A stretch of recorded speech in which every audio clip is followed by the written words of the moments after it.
चलें जी, बिस्मिल्लाहिर्रहमानिर्रहीम। So students, कल मैंने आपको क्वेश्चन नंबर 2 का पार्ट 1 करवाया था और क्वेश्चन नंबर 2 के पार्ट 1 बेटा जिस तरह हमारे पास मैंने आपको सॉल्व करना सिखाया था कि आपने जीपी की सीरीज को फाइंड आउट करना है, ठीक है। और मतलब ये कि आपके पास टर्म 3 दी हुई है, टर्म 5 दिया हुआ है, ठीक है, और आपको जीपी की सीरीज मालूम करनी है। अब टर्म थर्ड है तो एन हो गया थर्ड, आपने इक्वेशन 1 यहाँ से बनाई, फिर यहाँ से टर्म 5 से इक्वेशन 2 बनाई और दोनों इक्वेशन को स्टूडेंट्स आपने क्या कर दिया, डिवाइड कर दिया, क्योंकि ये जीपी है, सही है। क्योंकि टर्म जो है वो डिवाइड होती है ना आपस में, तभी तो कॉमन रेशियो आता है। तो आपने इक्वेशन 2 इक्वेशन 1 को डिवाइड करा तो आपके पास यहाँ से आर की वैल्यू आई है और आर की 2 वैल्यू आई है, तो जाहिर है 2 आ रहे हैं तो 2 ए भी आएंगे आपके पास, और यही हुआ। और फिर आपके पास क्या बन गए स्टूडेंट्स, यहाँ पे सीक्वेंस बन गई अलग अलग, ठीक है। तो same as it is students का पार्ट 2 है, मैं थोड़ा सा आपको गाइड कर देता हूँ, बाकी करिएगा आप लोग खुद। क्वेश्चन नंबर 2 पार्ट 2 में टर्म 5 दी हुई है बेटा आपको 8 और टर्म 8 दी हुई है आपको -64/7। तो आप क्या रखेंगे स्टूडेंट्स, वही काम, जनरल फार्मूला जो आपके पास है, स्टैंडर्ड फार्मूला जीपी का, वो लिखेंगे और एन की जगह 5 पुट करके इक्वेशन 1 बना लेंगे। इसी तरह एन की जगह 8 पुट करके इक्वेशन 2 बना लेंगे। दोनों को उसी तरह डिवाइड कर लेंगे, आपके पास आर की वैल्यू आ जाएगी, ठीक है। और ज़रूरी नहीं है कि 2 आ रहे हैं हर दफ़ा, तो आपके पास आर की वैल्यू जब आ जाएगी तो आप क्या करेंगे स्टूडेंट्स, उसको पुट कर देंगे इक्वेशन 1 में, तो ए भी आ जाएगा। और जब ए और आर स्टूडेंट्स आपके पास आ जाए तो आप क्या कर सकते हैं, जीपी की सीरीज आसानी से बना सकते हैं, ठीक है। तो ये कर लीजिएगा और मुझे बता दीजिएगा स्टूडेंट्स। तो इसी के साथ स्टूडेंट्स अब मैं स्टार्ट कर रहा हूं क्वेश्चन नंबर 3, एक्सरसाइज 6.4 को कंटिन्यू कर रहा हूं। और एक्सरसाइज 6.4 में क्वेश्चन नंबर 3 आपके पास दिया हुआ है बेटा, if in a GP, if in a GP j plus kth term is x and j minus kth term is y, और आपसे कह रहे हैं prove that jth term is under root xy। अब इस क्वेश्चन को समझते हैं स्टूडेंट कि इसमें क्या बात हो रही है, ठीक है। सो स्टूडेंट क्वेश्चन नंबर 3 में क्या लिखा हुआ है, इफ इन अ जीपी आपके पास j प्लस के टर्म दी हुई है जो किसके बराबर है, x के बराबर है। वालेकुम सलाम बेटा आमना। अच्छा, मतलब ये कि आपके पास टर्म j प्लस के इक्वल है किसके बेटा, x के इक्वल है, ठीक है, बात हो गई क्लियर। सेकंड कह रहे हैं j माइनस के टर्म, तो टी जे माइनस के इक्वल है किसके, y के। और आपको कह रहे हैं आप प्रूव करें कि टर्म j, ये जो टर्म है j, ये इक्वल है किसके, अंडर रूट एक्स वाई के। ये आपने क्या करना है स्टूडेंट्स, प्रूफ करना है, ठीक है। तो आप करेंगे क्या, देखें आप रूट में आपके पास लिखा हुआ है sir X Y multiply form में, एक्स वाई किस फॉर्म में, मल्टीप्लाई फॉर्म में। तो आप इन दोनों को मल्टीप्लाई करेंगे, लेकिन एक काम करने के बाद सर क्या, पहले आप जनरल फॉर्मूला लिख देंगे T N equal to A R N minus 1, और n की जगह बेटा इधर क्या लिखा हुआ है, j प्लस के, तो आपने n की जगह लिख दिया j प्लस के। इसी तरह a तो है ही नहीं, a को फिलहाल आपने ऐसे ही लिख दिया। r k की जगह आपने क्या लिख दिया, j प्लस के, और ये रहा -1, इसे कह दिया स्टूडेंट्स आपने इक्वेशन नंबर 1। इसी तरह दोबारा आपने फॉर्मूला लगाया T N equal to A R N minus 1, तो n की जगह क्या लिखोगे, j माइनस के, और a को ऐसे ही लिखा, r को भी ऐसे लिखा, n की जगह क्या लिखा students, j minus K minus 1। इसे कह दिया स्टूडेंट्स आपने इक्वेशन नंबर 2। अब क्योंकि हमें रूट में एक्स वाई नजर आ रहा है, रूट में क्या नजर आ रहा है बेटा, एक्स वाई नजर आ रहा है। अच्छा एक और बात कि सर ये जो आपके पास वैल्यू है ना, ये वैल्यू आपके पास किसके इक्वल है? सर ये इक्वल है आपके पास x के, और ये इक्वल है किसके? y के। ये लिखिएगा, मैं लिखना भूल गया था। सही है, क्योंकि ये देखो ना, टर्म j प्लस के इक्वल है किसके? x के। या तो तुम इसकी जगह लिख लेना, बल्कि छोड़ दो, मैं तुम लोग को सही से बताता हूँ किस तरह लिखना। इस वैल्यू की जगह लिखना, देखो यहाँ पे लिखना तुम लोग x equal to A R J plus K minus one, equation 1, और ये हो गया y equal to A R J minus K minus 1, equation 2। Students अब इन दोनों इक्वेशंस को हम मल्टीप्लाई कर लेंगे, क्योंकि क्वेश्चन में लिखा हुआ है रूट के अंदर एक्स वाई मल्टीप्लाई फॉर्म में, इससे हमने अंदाजा लगा लिया। तो बेटा मैंने यहाँ पे लिखा multiplying equation 1 and equation 2 each other. ये दोनों को क्या कर लिया बेटा? मल्टीप्लाई कर लिया। जब मल्टीप्लाई करोगे एक्स और वाई को, ये हो जाएगा x इंटू वाई, और ए R J plus K minus 1 multiply करेंगे ए R J minus K minus 1 से। तो x को y से करोगे स्टूडेंट्स, आपके पास आ जाएगा एक्स वाई। और जब इन दोनों को मल्टीप्लाई करोगे स्टूडेंट्स, आपको पता है कि सर बेसिस क्या है? सेम। a और a कितना हो जाएगा? a स्क्वायर हो जाएगा। Sir are J plus K minus 1 और r J minus K minus 1, ठीक है। तो सर आप इसको एक ही में लिख दें इस तरह, are J plus K minus 1 plus J minus K minus 1। अगर कुछ कैंसिल हो रहा हो तो वो कर दें आप, जैसे सर प्लस का के और माइनस का के कैंसिल। तो आपके पास बच रहा है x Y equal to A square, और आर देखो j plus j two j, minus one minus two. अब नेक्स्ट स्टेप में देखो मैं क्या करूंगा, इसमें से 2 कॉमन निकाल लूंगा। तो ये हो गया स्टूडेंट्स एक्स सर आपने आर स्क्वायर क्यों नहीं लिया? आर स्क्वायर, भाई आर के ऊपर तो ये वैल्यू है ना बेटा, आर के ऊपर ये पावर है। इस दोनों पावर को बेटा जब बेसिस सेम होती है मल्टीप्लाई में, पावर्स को ऐड करते हैं, तभी मैंने ऐड करा, ठीक है। अच्छा जी, ओके बेटा। तो ये 2j माइनस 2 है, तो X Y equal to A square, और यहाँ पे r लिखा, 2 कॉमन लिया तो ये आ जाएगा अंदर j माइनस 1, ठीक है। और अब हम क्या करेंगे स्टूडेंट्स, क्योंकि हमारी रिक्वायरमेंट में एक्स वाई के साथ क्या है? रूट। क्या है बेटे? रूट। तो आप क्या करोगे यहाँ पे? Taking root on both side. तो आपने यहाँ पे लिखा taking square root on both side. तो ये हो गया रूट एक्स वाई, और रूट के अंदर जब मैं ये वाली वैल्यू लिखूंगा a square r two j minus 1, square से रूट कैंसिल, स्क्वायर से रूट कैंसिल, तो आपके पास आएगा root x Y equal to a और आर जे माइनस 1, ठीक है। अब देखो ए आर जे माइनस 1 का क्या मतलब है? अगर मैं तुम लोगों से बात करूं कि टर्म जे, अगर मैं यहां पे अलग से लिख रहा हूं कि टर्म जे वो किसके इक्वल होती है? सर जनरल फॉर्मूला अगर आप लिखें कि ए आर एन माइनस 1, तो यहाँ पे लिखा आपने एन की जगह जे, तो सर यहाँ पे ए आर एन की जगह क्या आएगा? जे माइनस 1, है ना। तो सर आपके पास ये वाली चीज आ चुकी है जो किसके इक्वल है? टर्म जे के इक्वल है। तो आपने क्या लिखा?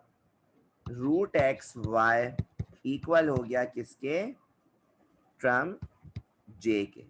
तो ये आपकी बात क्या हो गई स्टूडेंट्स? प्रूव्ड हो गई। बताओ बेटा, क्या तुम लोग को कुछ समझ आया? वैसे ही बहुत आसान सा क्वेश्चन था ये, जल्दी से रिप्लाई करो तो मैं आगे बढ़ूं। तो इसी तरह स्टूडेंट्स अब मैं आपसे बात करता हूं क्वेश्चन नंबर 4 के पार्ट 1 की। पार्ट 1 मैं करा रहा हूं, पार्ट 2 खुद करना भाई, तो इसलिए सही से जरा देखना। तो क्वेश्चन नंबर 4 में आपके पास क्या लिखा हुआ है?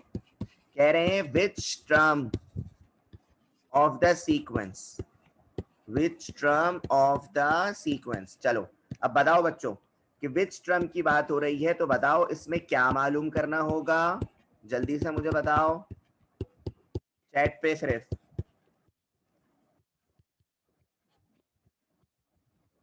बताओ भाई, कौन बताएगा?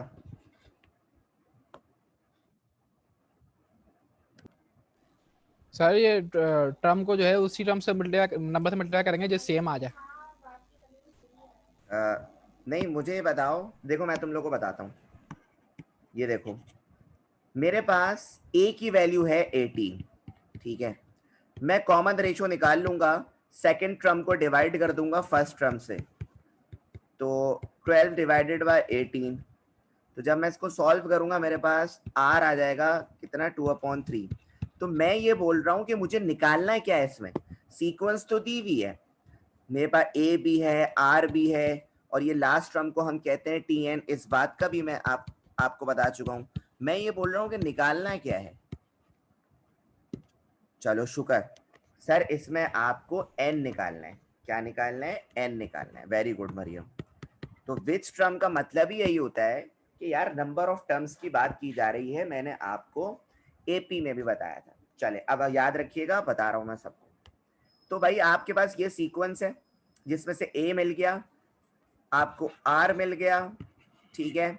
आपके पास टी, लास्ट टर्म को हम टी एन कहते हैं, और आपको एन निकालना है। आपने यूज करा भाई जनरल फॉर्मूला। क्या यूज करा स्टूडेंट्स? आपने जनरल फॉर्मूला, जो है क्या, जो है T N equal to A R N minus 1, और लास्ट टर्म की जगह आपने क्या लिखा, 512 डिवाइडेड बाय 729, और ए की जगह आपने लिखा 18, और आर कॉमन रेशियो आ रहा है आपके पास 2/3, एन मालूम करना है तो एन माइनस 1। ये 18 यहाँ मल्टीप्लाई हो रहा है, यहाँ जाकर डिवाइड हो जाएगा। तो 512 divided by 729 multiply by 18 equal to 2/3 whole power n minus.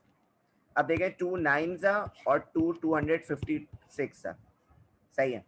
तो आपके पास बचा इधर 256। 729 को जब आप 9 से मल्टीप्लाई करेंगे बेटा, ये आपके पास आ जाएगा 6561। ये हो जाएगा 2/3 होल पावर n माइनस 1। अब इसको आपने करना है पावर फॉर्म में। 256 का एलसीएम जब लोगे तो तुम्हारे पास आ जाएगा 2 की पावर 8। 6561 का एलसीएम जब लोगे तो इसके फैक्टर्स आ जाएंगे 3 की पावर 8, इक्वल हो गया 2/3 होल पावर n माइनस 1। अब देखो, अगर मैं एक ही पावर आ रही है तो मैं इसको अगर इस तरह लिख दूं तो गलत नहीं होगा, ठीक है। और बच्चों मैं आपको मैट्रिक क्लास में बता चुका हूं कि since the bases are equal, powers are also equal. ये लाइन याद रखिएगा, since the bases, since the bases are same, जब भी बेसिस सेम होती हैं, जैसे 2/3 सेम है ना, तो पावर्स को क्या करोगे, इक्वेट, पावर्स इक्वेटिंग, सही है, या लिख लेना इक्वेटिंग देयर पावर्स, ये ज्यादा बेहतर है, ठीक है। तो मतलब 2/3 था, 2/3 अल्लाह हाफिज कैंसिल। तो आपके पास बच गया स्टूडेंट्स, क्या बच गया सर? आपके पास बच गया 8 इक्वल टू n माइनस 1, इसकी पावर 8 और इसकी पावर n माइनस 1, तो -1 इधर जाके +1।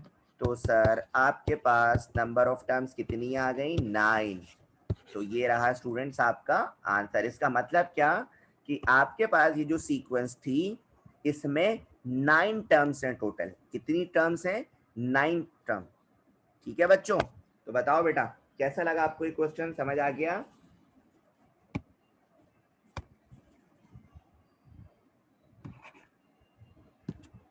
ओके बेटा अबू बकर,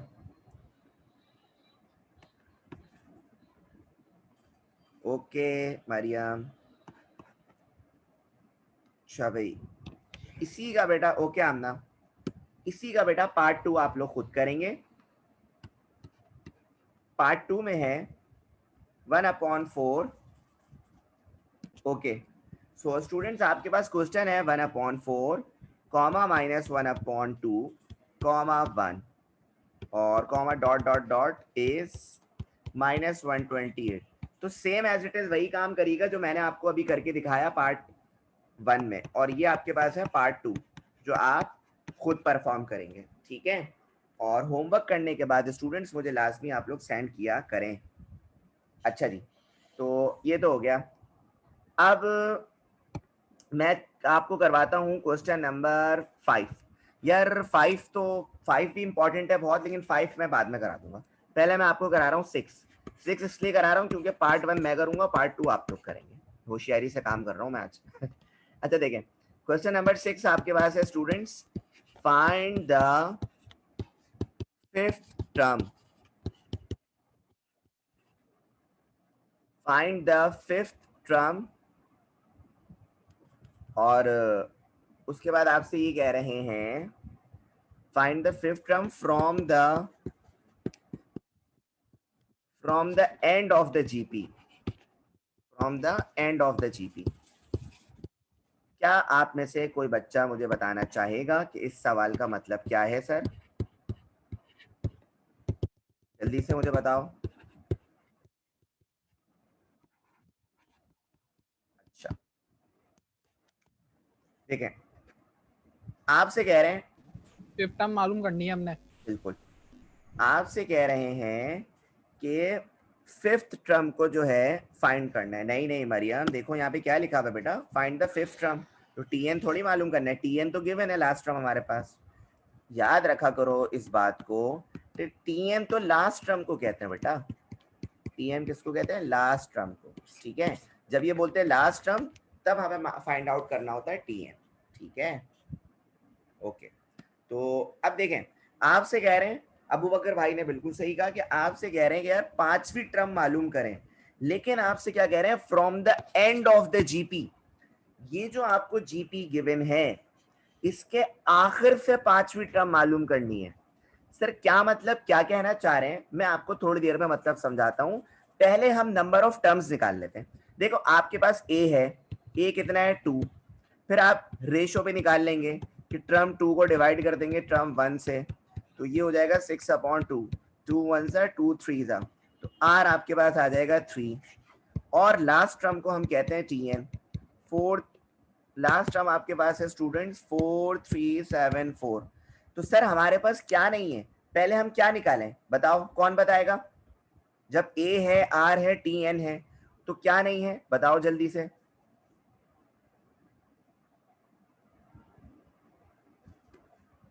वेरी गुड मरियम, सर हमें एन निकालना है।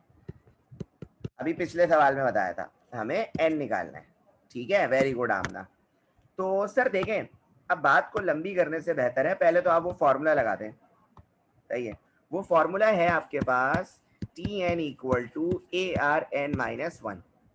और लास्ट टर्म आपके पास गिवन है स्टूडेंट्स कितनी? 4374। ए की वैल्यू आपके पास है स्टूडेंट्स 2, आर की वैल्यू आपके पास है 3, एन माइनस 1। बेटा 2 मल्टीप्लाई हो रहा है, नीचे जाकर क्या होगा? डिवाइड होगा।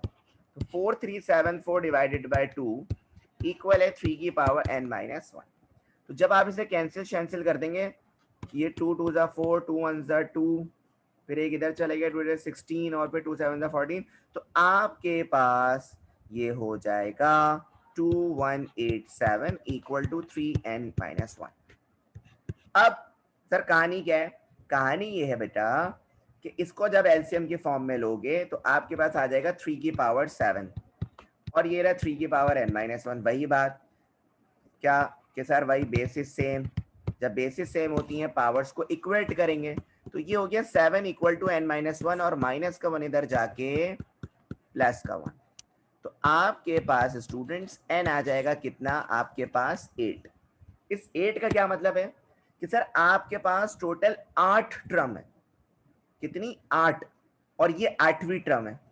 तो 1 2 3, उसके बाद 4 5 6 7 गायब, और ये रही आपकी 8वीं टर्म। तो आपको मालूम क्या करना है? 5वीं टर्म मालूम करना है सर। कौन सी मालूम करना है भाई? 5वीं टर्म। लेकिन कहां से?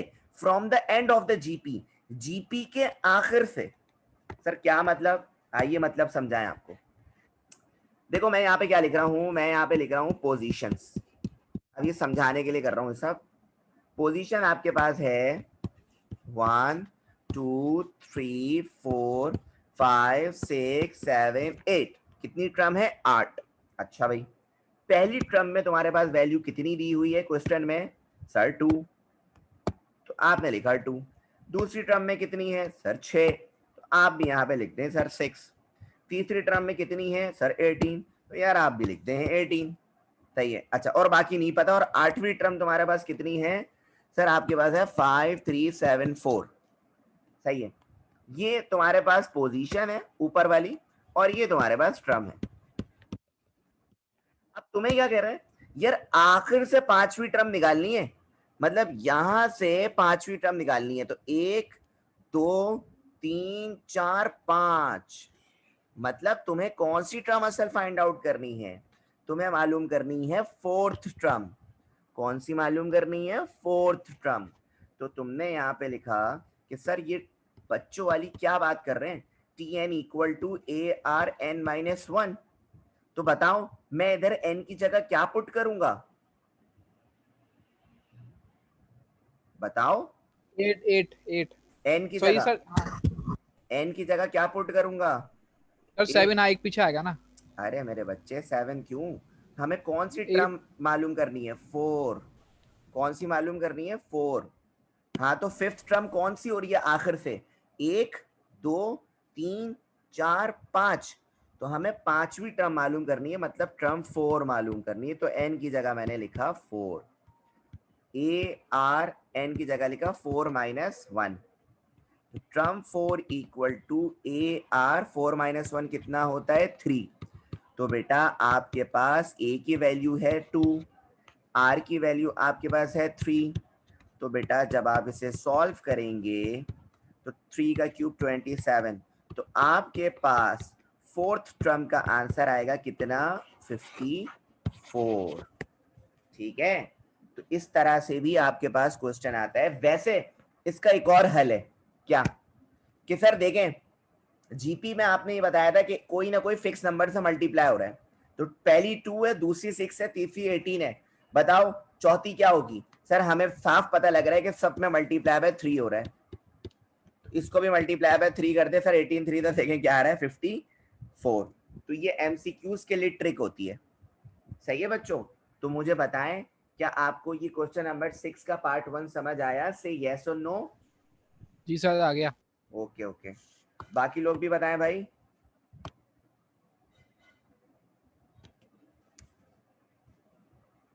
ओके मरियम।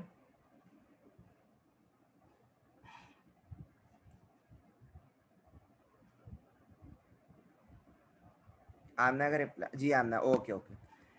अच्छा, आप इसी तरह इसका पार्ट 2 तुम लोग खुद करना, गाइड कर देता हूँ।